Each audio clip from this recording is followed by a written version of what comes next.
Okay, just tell me go when we go. Oh, are we going? Okay.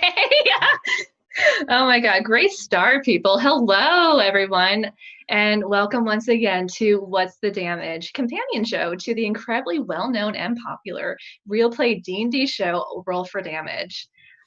Shorter note this week on real life before we dive in and get fully nerded out.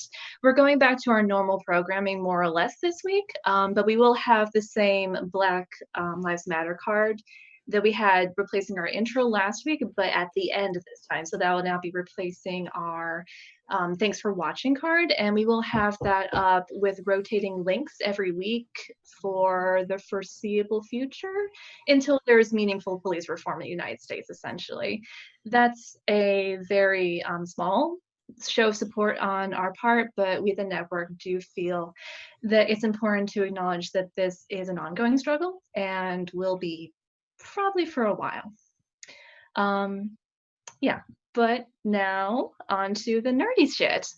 Last episode, the party finally came face to face with the dragons, part of Dungeons and Dragons. Then everyone had some cool visions, some more fun visions. Really tripping out this week. So this week we'll talk about that, all the other exciting stuff that happened last week on Friday's game, and then we're going to be doing a deep dive this week on alignments, a fraught topic sometimes, and a fun topic as well. So thank you to Sunbird, who composed our music, and to Lady Meows, who designed our logo. You can find their info on our Twitch page. I'm your host, Truth Venson, and this is What's the Damage?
Welcome back.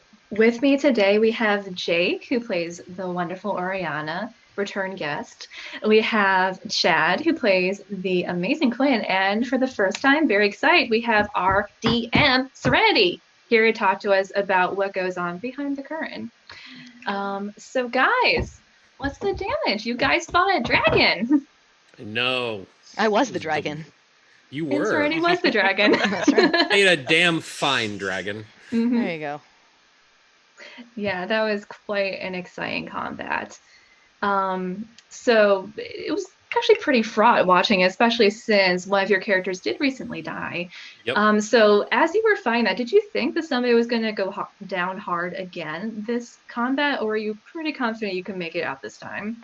I'm not gonna lie. For like the first round of the fight, I kind of thought, okay, this is some sort of weird illusion. Like, oh, and then started breathing frost. Like, oh God, this is real. I was still trying to figure out a way, like, if this is some sort of like I'm jacked into the Matrix kind of illusion because everything else was. I'm like, no, damn it. Oh, that dragon's really hurting me. Yeah, no, and it sucked. But I mean, there was some concern that someone was basically going to get eaten, I think. But I'm just glad it did not happen. I don't know if I speak for everybody. I definitely think that was kind of, even talking about Cindric's death, I think that was the first, like, oh shit moment of the campaign, of just like a, Fool. What do we? What? How? Yeah.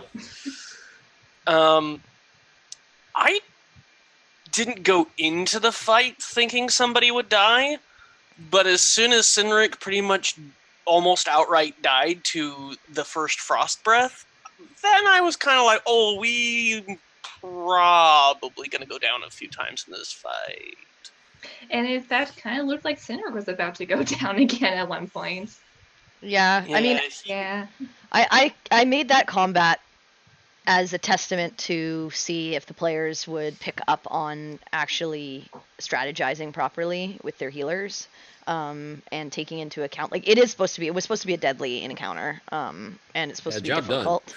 But if played properly, it could be handled, which they showed. And so I think this time, constantly using healing word or cure wounds or whatever to keep party members up, even if they were to go down again the next round, was the saving grace of that fight. And that was what it was meant for, is to see, like, do you continue on with this, we'll just do as much damage as possible in a single turn and maybe get to heal them next turn, or do we spend that bonus action healing them, or action healing them to keep them from outright getting fried, basically. And they did it, and that's yeah, exactly. Yay guys, good job. Teamwork made the dream work, and the you dream murdered was not that dying. dragon. Okay, I have to save my plan for my cat, so I'll be back in 1 second. Oh, yeah. It's okay. As we all know, in nature, cats and plants are the deadliest of enemies. Yeah. More for the plants than for the cats. Although cats could eat plants that are I poisonous. wonder if the plant and then the is plants the would one... finally win. Yeah. This Toby might be in a spy trap. Was your cat eating it? No, but she likes to try and catch the bugs that are outside, so she'll just be like all over the window. So she's knocked it over several of my plants and killed them.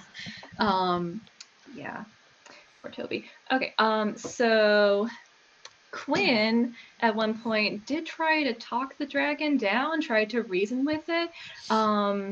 You gave a fighting chance, and then you ended up being the one who killed it. Yeah. So were you being genuine, or were you just like, oh shit, I don't actually want to fight this dragon?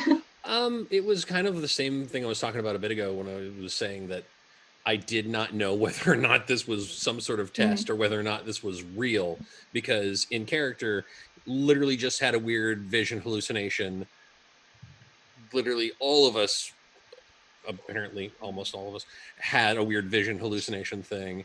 And then all of a sudden we are literally just transported to another thing.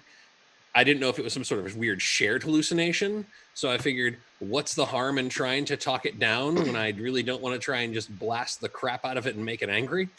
Or, it could work. Dumber things have worked. Never know till you try.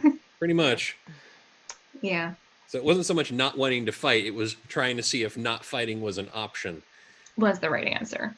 Yeah. Which does make sense in context, because in your visions, the previous game, you had, or several you at least had the choice between like escalating something or de-escalating it, essentially. So. Yep. Yeah, and specifically for Quinn, it was about being impulsive and actually taking a minute to think about what you're doing before doing it. So I kind of figured that would still be fresh in his head of maybe try to not kill the thing instead of just kill the thing. That makes sense. Quinn learns.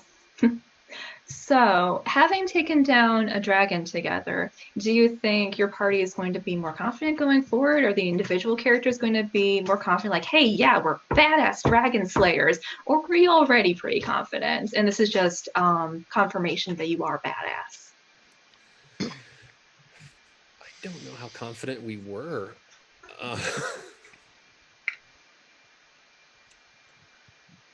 I mean, I can't speak for the other characters, but Oriana just sees this as an interesting story to tell. Mm-hmm. She's not she's not a very bragging kind of person. She doesn't like, oh, I've slain a dragon. Haha, what have you done today? She would be almost like shy about it. She would not bring it up in casual conversation, but she might write a piece about it. She might write like a poem or a music piece about it. Being a bard. Being a bard, yeah. I mean, that is what bards do. As bards do, yeah. That's what Yeah. bards do. They do the barding. Yeah. Bards will bard. That's right. Yeah. I know. What about Quinn? How's he feel being a dragon slayer? I mean,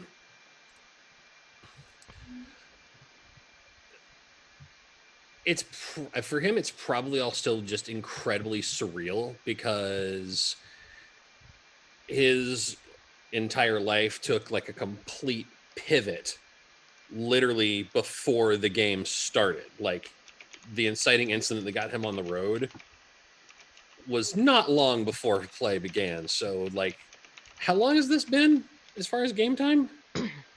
A couple. Wait. Yeah, probably like just you're in your like second week. Okay, yeah. Oh, that's a big topping to 2 weeks. Yeah. So this is. Well, I mean, from session 0, it's probably like a few more because it took you guys a couple of weeks on the boat to get to Dash. So, so you're probably like you guys at least have been together probably closer to a month, but with the rest of the groups probably more like 2 weeks. Yeah. So this has been a really weird month. You know, it's been like weeks, it's been the weirdest January ever, sort of thing, and he's sort of in the headspace of either this is real and this is absolutely crazy, or I'm insane. This is all some wild hallucination that I just can't escape. So either way, onward. I think an attitude that a lot of us have right now in real life. Kinda, yeah. It's art imitating You life know? right now. Maybe. Doesn't it always? Okay, so overall, from the outside, not playing or DMing, it did seem like quite a tough fight. Now, I've been both a DM and a player, and it's been my experience that when you're a player, it always seems like you're 2 seconds away from a TP kill, from a total party kill, a TPK. And when you're a DM, it always seems like the players are 3 seconds away from totally wasting this boss that you spent like 2 days designing. So I want to hear from Serenity, what was the fight like from your perspective? I was worried a little bit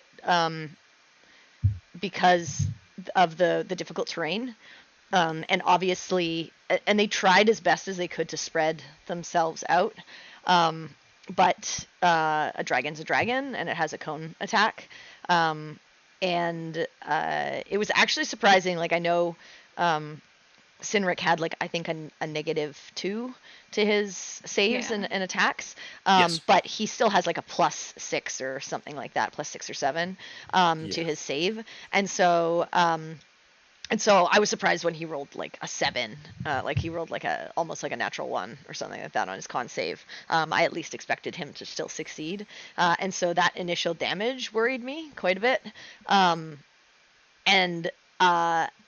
thankfully I didn't roll. I think I forgot to roll the 5 to 6 recharge a couple of times, which is good for the party.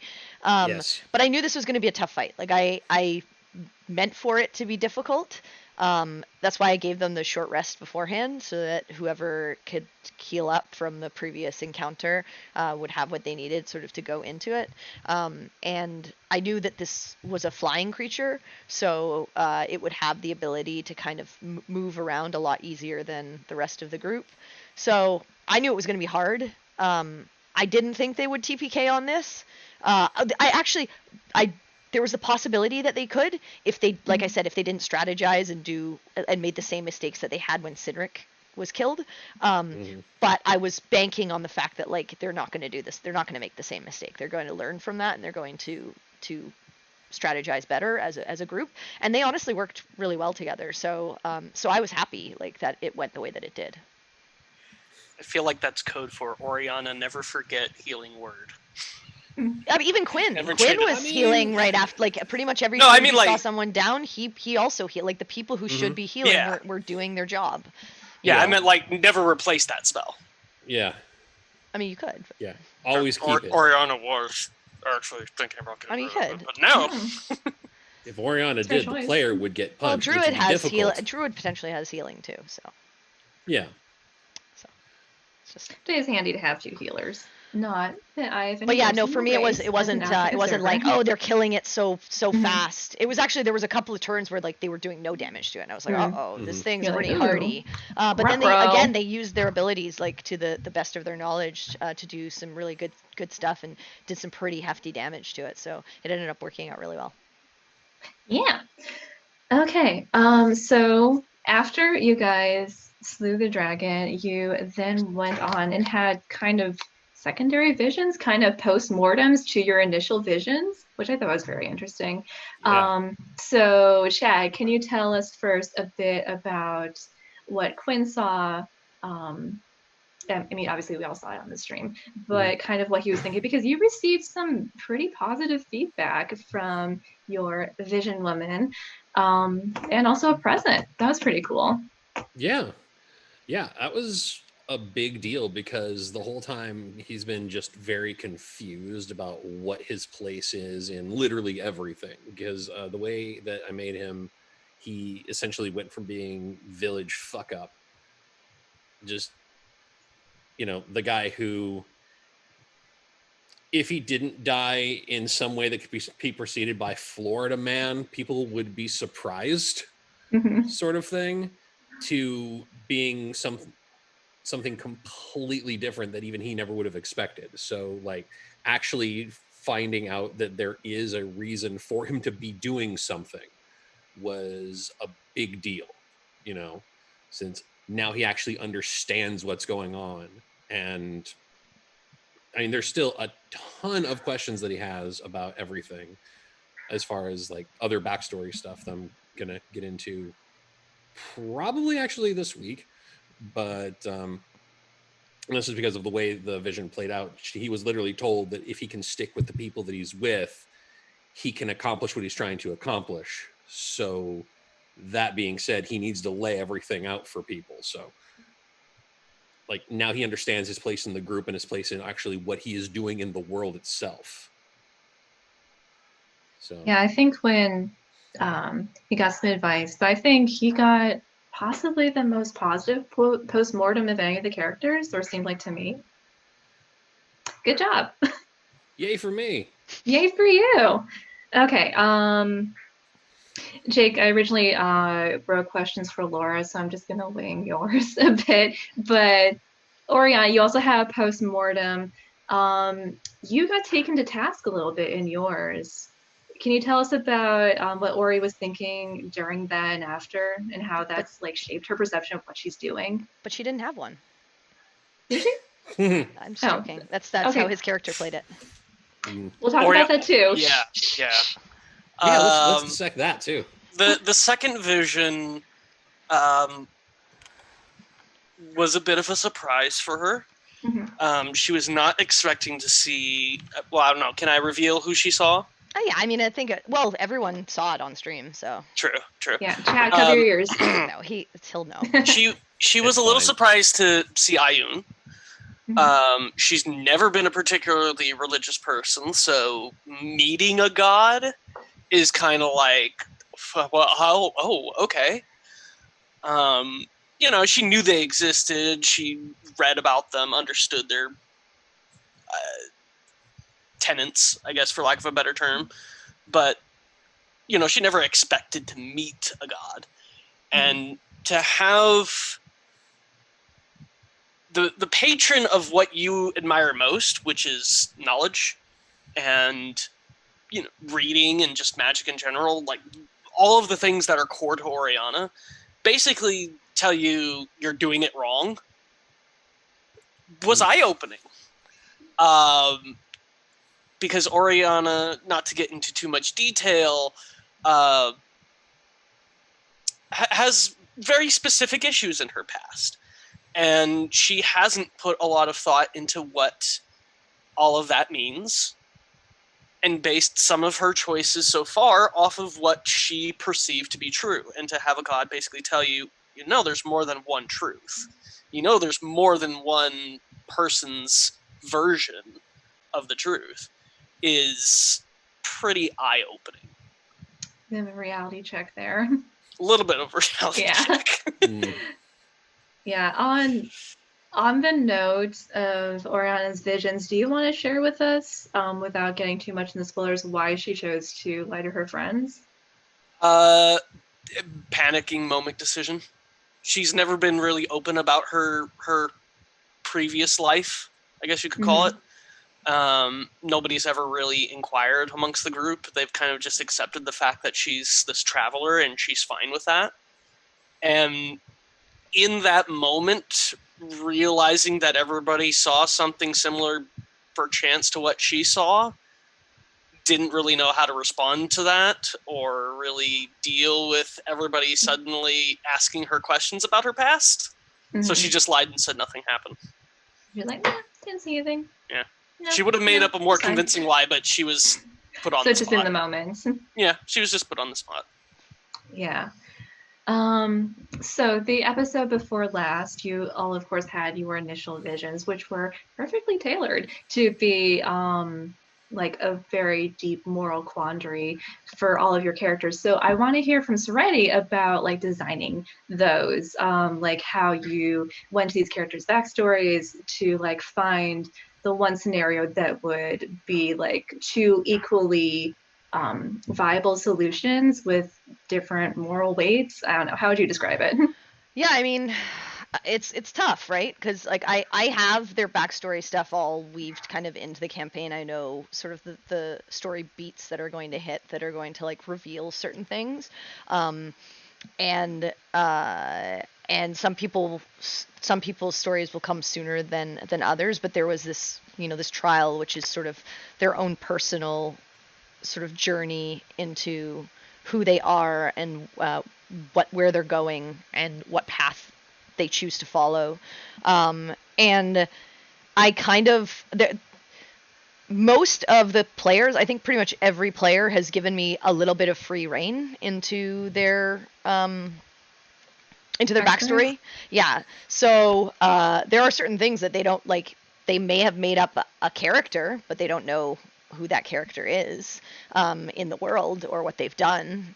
Sometimes they don't even know a name, and I've just made it up, So, so looking at the types of characters that they've created and the scenarios around them and sort of who they wanted this person to be in the world as they're traveling, it was easy for me to kind of like pick certain things. And I know my players pretty well, so I was just able to like be like, okay, this is going to be a difficult choice, or at least make them think in one way or another. And there were a few where I was pretty sure which way they would go. There were a couple where I was 100%. Like Dobby was one where I was like, he could have gone either way. So I was actually surprised to see the decision that he actually ended up making, although he was very close to making a different one. Quinn a little bit, but I kind of had a feeling, and I was almost ready to let him make the first decision because he kept interrupting me as I was like talking, explaining the scenario. And I was like, okay, this is the third time. Maybe I just let him just rush off into the wild green yonder. And rushes in. But I was like, no, I'll finish it. I spent all this time talking in character voices and stuff. And Sinric was actually pretty surprising for me. Oh, really? Yeah. I expected that to go differently. But everyone else, and actually Baltaim a little bit.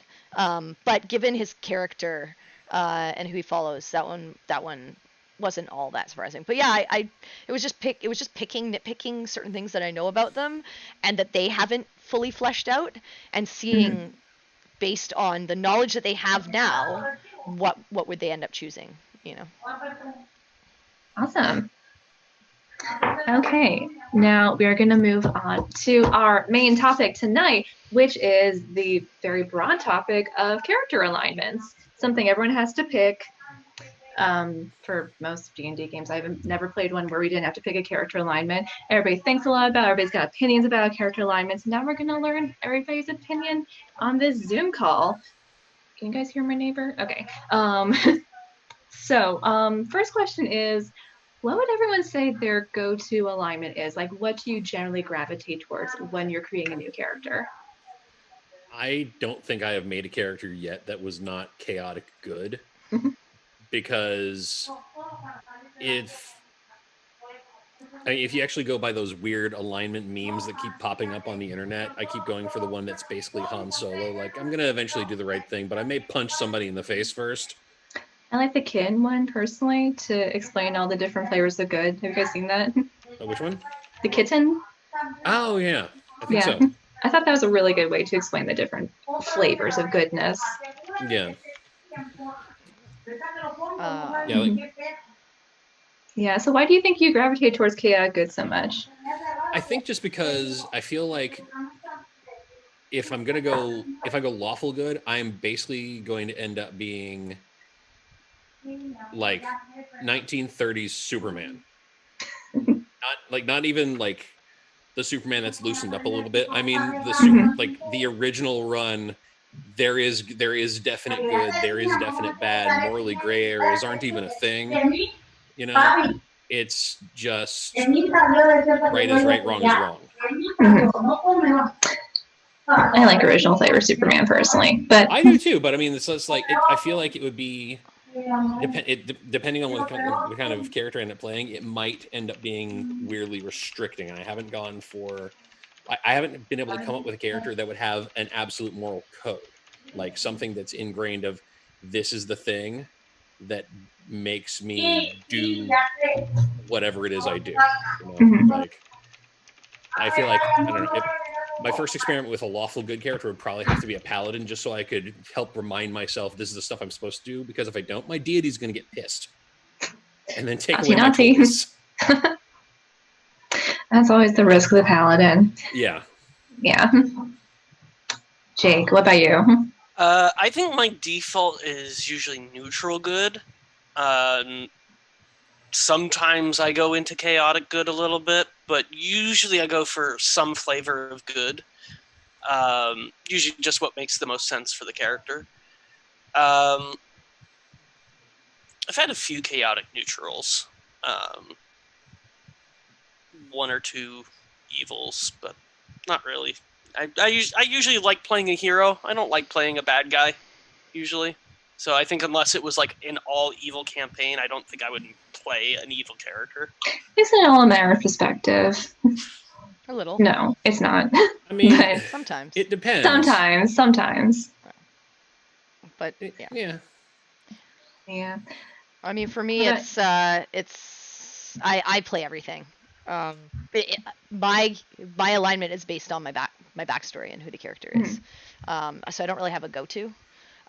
Generally, I try not to stray evil because in a good party, it's like Hard very to play. difficult. Well, I mean, it's just really hard because if like I could play it, but it's at some point in the campaign, the evil person is going to fuck the entire group over, and either it works out, which for me, which is great, but then all the other players are like, wow, you're an asshole. Wow, Serenity, wow. Yeah, you know, like, and then it's just like not fun for them, and you just kind of like screwed their fun. Or like I've been in the same position where I'm playing like a good character, and there's like an evil person, and then eventually you find out, and the entire party just like PvPs them, and it's just like, okay, well that's like your character's kind of taken out.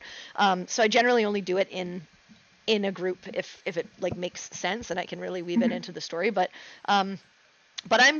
I've done everything. I generally don't do a lot of lawful only because it's hard to do it in like most of the parties that I've ever played with are super chaotic. And so being the lawful person is very hard to have that direction and stay lawful while everyone else is just like fucking around and like doing not great things sometimes, or like choicey things that like a lawful person wouldn't do. So it just depends on the party, but yeah, it's generally like I've done everything from like true neutral to like chaotic neutral to lawful neutral's fun. Actually, I don't mind lawful neutral, having like your own moral code, but kind of being a little selfish in how you perceive the world. So yeah. Yeah, I think lawful neutral is a very interesting and underused alignment. Yeah. Have to play it soon. Yeah, I think I actually also tend to default like Jake and Chad. I think do more chaotic good characters than anything else, or at least I start there, and flip side one way or another. But I think I've also played like the full gamut Yeah. of different characters because I just like to experiment with characterization, honestly. Yep. Yeah. Yay. Um, okay, so with Jake and Chad, with your current characters in this campaign, why that alignment?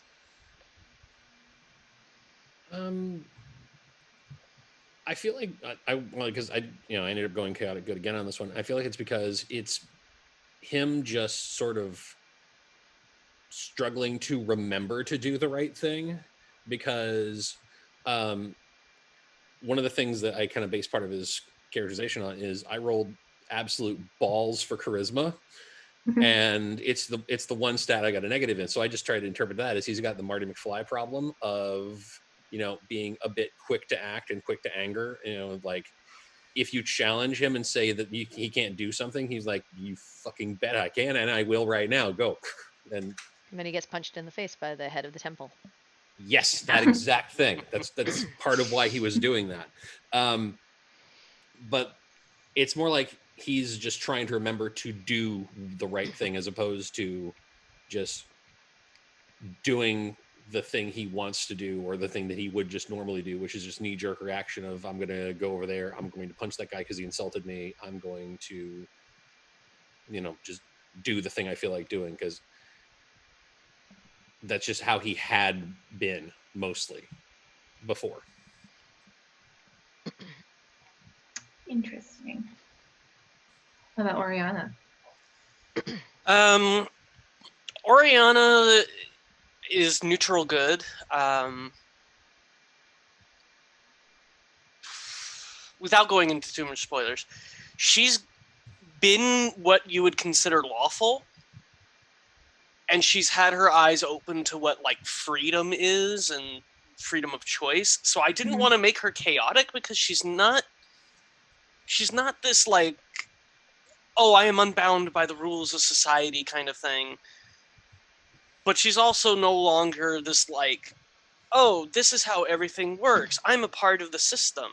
So I wanted her to be this kind of middle ground on neutral, with the idea that she's probably going to lean a little more towards chaotic as time goes on, but that's more of just like, let's see what happens with it. Let's see what happens with that. Yeah, especially after the vision.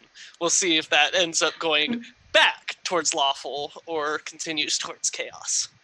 We'll see. Visions change everything.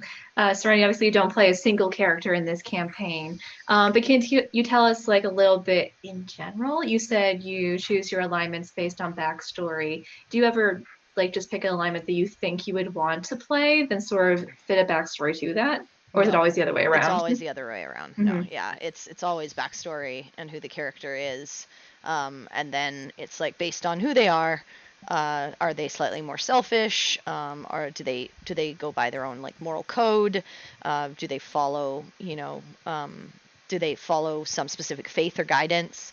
Any like how are they brought up? Do they grow up in a good home around a good family, or in poor circumstances, fending for themselves, like that kind of stuff, and then the alignment will fit with that. And then also sometimes I think about maybe their alignment has shifted over the years, like as they've grown up as well. So yeah, I never fit anything to like, I want to play a chaotic good character, therefore here's the idea that I'm coming up with. Here's the idea I have. Backstory, yeah. Yeah, here's the idea I have. I think this leans towards chaotic good. Yeah. Nice. Okay, so do you guys think there are right and wrong ways to play your alignment? I think the general wisdom is that you should play your alignment in a way that's fun for everyone else to play with, but I want to hear people's opinions. I wouldn't say there's a right or wrong way to play your alignment, because you don't necessarily have to play your alignment. You're playing your character, and sometimes the character changes and grows, and the alignment shifts because of that. Like, I never think about, oh, Oriana's neutral good. How would a neutral good person react to this? I just think, how would Oriana react to this? that being said, yes, you could say, it's not a lawful good thing to say screw the laws of society. But I think it's a little bit backwards. It's you play the character, not the alignment. Yeah. I think as far as a wrong way to play alignment, I think that only falls into if you are playing a character that is supposed to be that you've decided they're supposed to be good or they're supposed to be evil, and they start doing the exact opposite of what that character would do. It's not really playing the alignment. But if I set out to make Ra's al Ghul and I make a lawful evil eco-terrorist whose basic code is the world is out of balance because people have fucked up nature way too many times, and we need to remove a good percentage of them and start over in perfect balance. And if that's the goal, then doing things that would not be in line with that goal wouldn't make any sense for him. So it's like, it's this whole thing of, this is my goal that I'll accomplish at any cost. But instead of doing the thing that furthers my ends, I'm going to go over here and I'm going to build an orphanage for no good reason. Like, it's the thing that, if this is what you've decided you're making, why would you do that sort of situation? I think for me, it's never like the only time I've ever had like a wrong way to play an alignment is when a person isn't willing to see why that's shifted. Like, I've had people who play lawful good and then they do something unlawful or against the code that they've set for themselves. And it's like, okay, well, your alignment's shifted. You're no longer lawful good, you're chaotic good, because you just said fuck the rules and did whatever you want. And then the person comes back and says, no, I'm still lawful good. It's like, well, no, you're not. It doesn't mean that your character's changed. It doesn't mean you can't play your character anymore. But it means that you're not following the rules that you set out for yourself initially. And here's why this is shifted. So I don't think there's like, again, like a wrong way to play something. It's understanding the boundaries of which that alignment sort of sets itself apart from the others.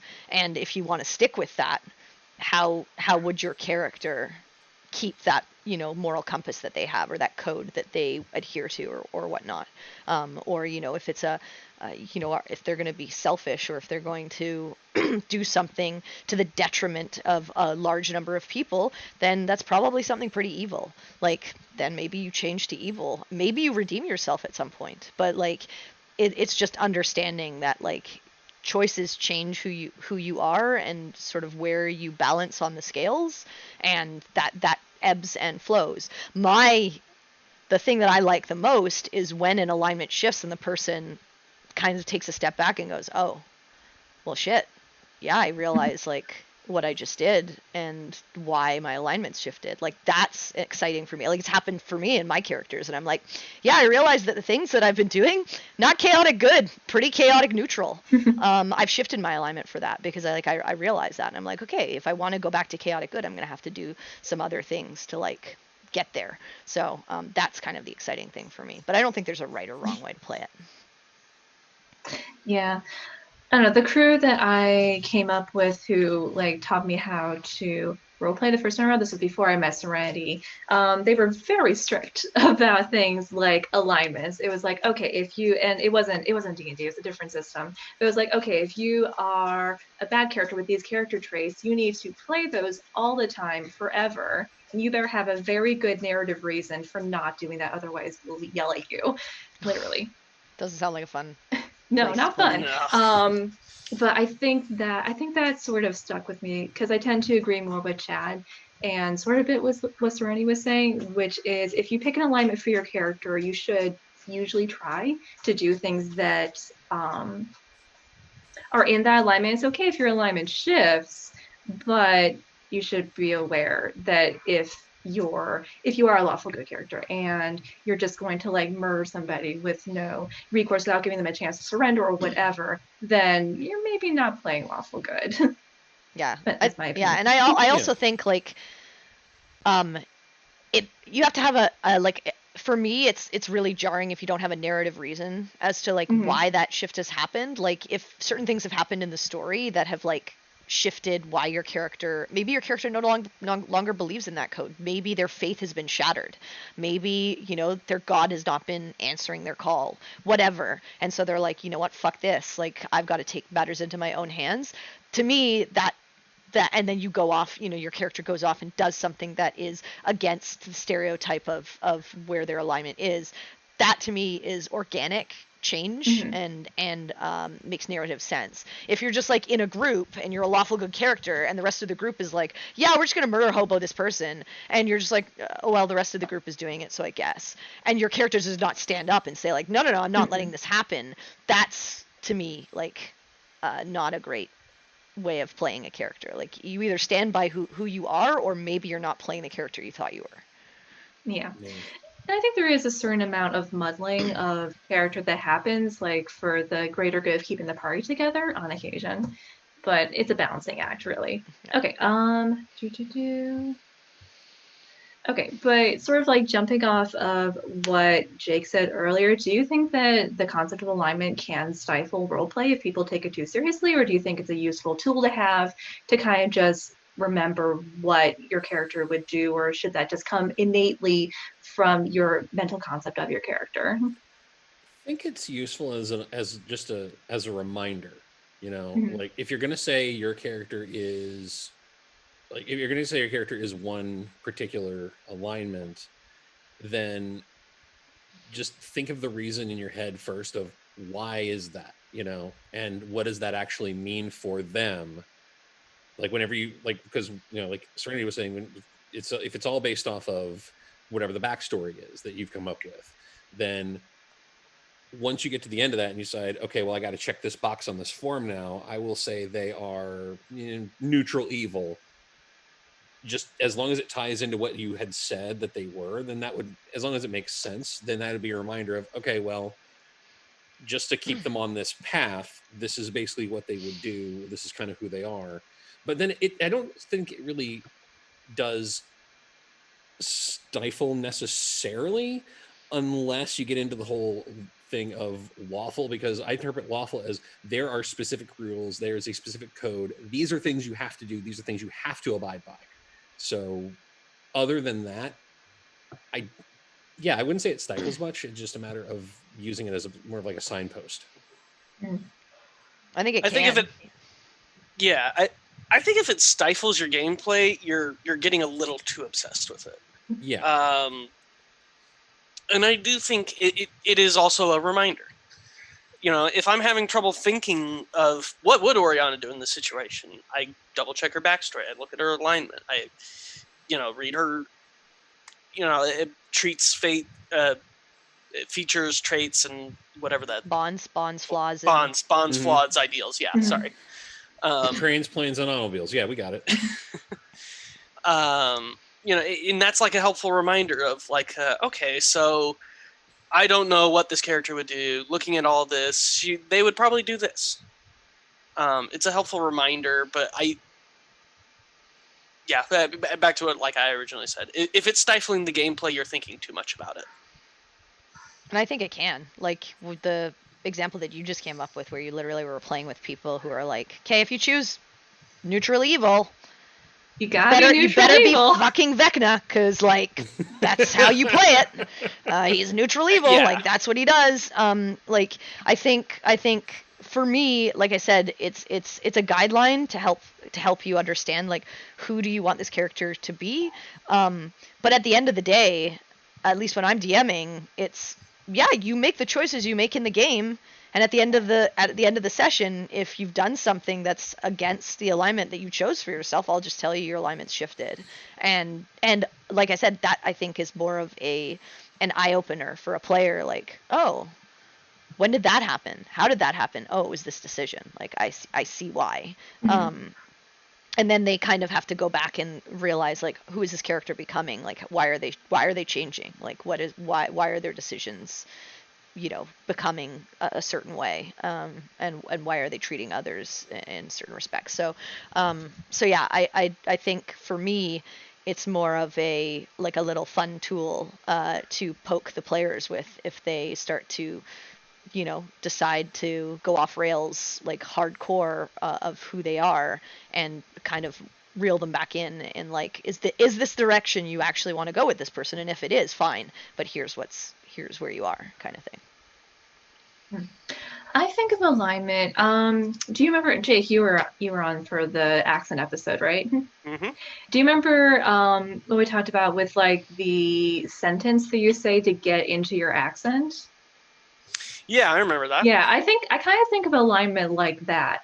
Like, because as you're playing as a character, like you're sort of like split in two minds. Like you're thinking your character, but you're also strategizing as you, the person. So occasionally you can get those two mixed up. I think of alignment as kind of a way not to meta in that way, because you understand that what your character might do might not be the smartest strategy at the moment. So I think that's a good place to reference alignment, and also your values and bonds and things like that. Yeah, I can see the value in it in that way. Yeah. Cool. Okay, now I want to talk about playing more problematic alignments, like chaotic neutral, like all the evils. Because they can be fun, but they can also be hard to fit into a party. So I want to hear from you guys, like how you think people who are playing those alignments can fit into a party that might not necessarily all be aligned with them, but how to make that make sense, how to have them not die or betray the party like the first game, how to have a functional party with an evil character or a chaotic neutral character. There was one home game that I used to DM. One of the people that was in it, she was playing a centaur who was true neutral. Mhm. And unfortunately, the way she interpreted and played that was, I don't really want to do much of anything. Like True lazy.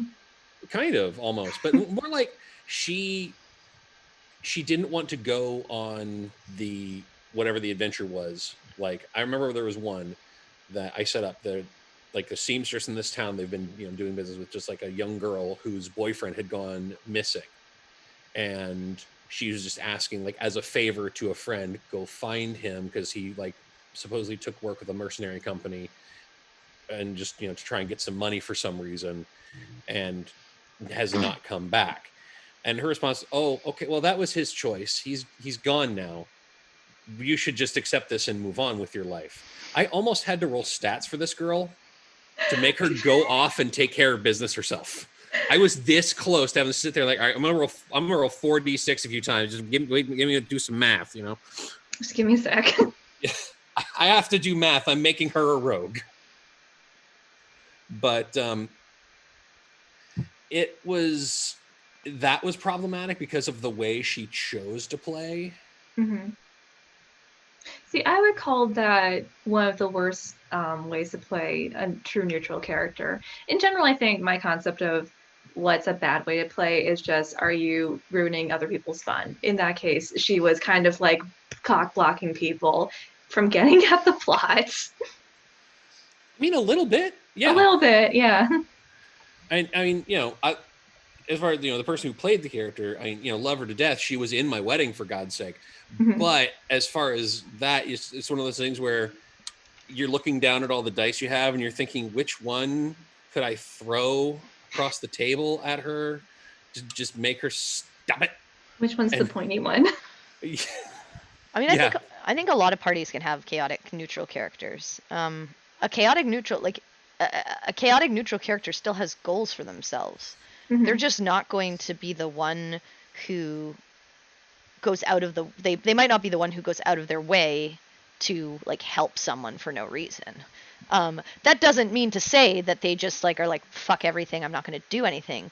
But they're not the one who's going to be the one who necessarily steps up to take the quest or to go off. But generally, like, I mean, most people in a group are going to go along with like the group if it makes sense for their character.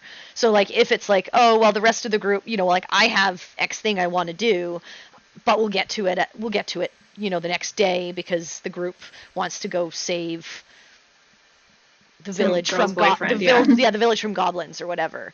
Like maybe they're like, yeah, this isn't really what I want to do. But then a lot of people who play the chaotic neutral will then try to use their skills to weasel their way into something more for themselves, i.e. like, can I persuade the person who's asking us to do this to give us more money? Because then that helps me. And so I think there's a lot of ways to like play a chaotic like neutral character, or even like an evil character. Again, maybe they figure out a way to sort of like smarmy manipulate their way higher up the ranks of a city by like doing this job, but don't tell the rest of the group. They're like, okay, we'll do this for you, but I want XYZ thing, because that will come around 10 levels from now when I need to call in that favor.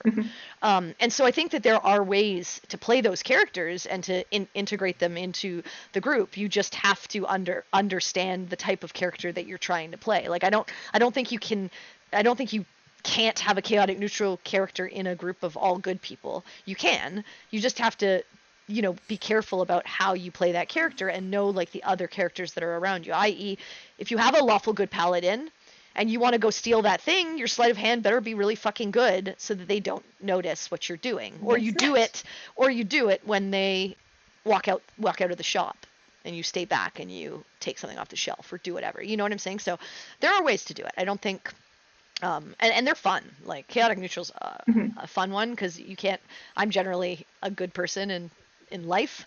I think I'd probably be in jail if I tried to be a little chaotic neutral IRL. But it's fun to play in fantasy because my characters are generally a lot better at being stealthy or doing shitty things or being persuasive or whatever than I actually am in real life. So I've never had a neutral aligned character that was a bad fit, like what you guys were talking about with chaotic neutral and the true neutral. But I have had problems with characters who are evil. And I have one friend who played a necromancer cleric in a game I ran. You guys don't know him. IRL friend. And he played this character. This character was evil, but they were very jovial, very happy. And the whole thing is that they had like this secret personal desire with death and undeath and studying it and raising dead things and all that. And I ended up talking to him about it once, and he explained it to me in the perfect way. You can play an evil character in a good party. You don't have to eat the babies to be evil. Exactly. Yeah, was he lawful evil or neutral evil? I think he was neutral evil. Mm-hmm. We only ended up playing a few sessions with that because the party there were IRL conflicts and we just never got back together. But yeah, he worked in a crypt, tended the dead, and sometimes secretly ate dead bodies and raised them. Like you do. You get bored on a Saturday night and hey. Take a bite. I think the one alignment that's probably hard to put into like just any party that's not full evil is chaotic evil. Yeah. Because chaotic evil people generally just do evil shit to do evil shit. They're like, yeah, fuck everything. I'm gonna kick that puppy. There's a house. There's a demon there. I'm gonna throw a fireball. Fuck the people that are in the house. I still killed the thing. And I think that's like generally like a chaotic evil person is very difficult to like introduce into a non-evil party, whereas the neutral evil person or the lawful evil, you can just have a dark secret. Might will either have a dark secret or might throw fire and accidentally burn the house. But they're not just gonna blow it up. You know what I'm saying? Like there's like certain things that you do as a neutral evil person to get ahead for yourself, for your own selfish desires or goals, versus like a chaotic evil person who's just like, I want the world to burn and I want you to watch it with me, kind of thing.